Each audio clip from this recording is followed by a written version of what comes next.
KMZ and KML files are typically created by Google Maps or Google Earth. They are not supported by Garmin Connect.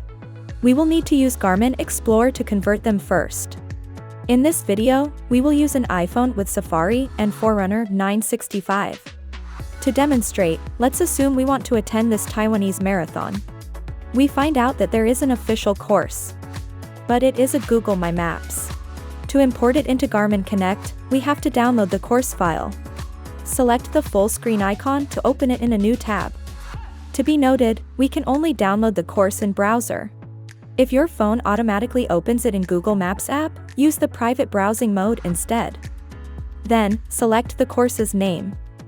3 dots icon. Download KML. Confirm. Next, go to Garmin Explore website on your browser. Select the 2 lines icon. Map. Close the sidebar. Select the import icon.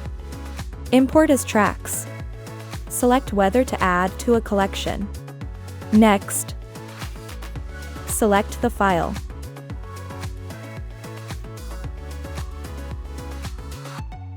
Import.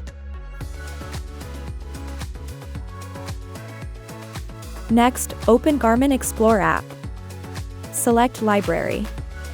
Tracks. Select the track we just imported. Select the share icon. Find and select Garmin Connect. Garmin Connect will be opened automatically. Select a course type. Save. Name your course and select Done. Now the course is in your Garmin account. Select the Send to Device icon. Select your Garmin device. Now, we can use the course. Enter your activity. Press the Up key.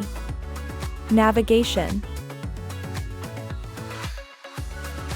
Courses. Select the course we just sent.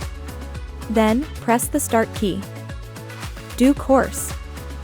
Now, the course is loaded. Start your activity and let Garmin navigate for you. And that's it. Thanks for watching.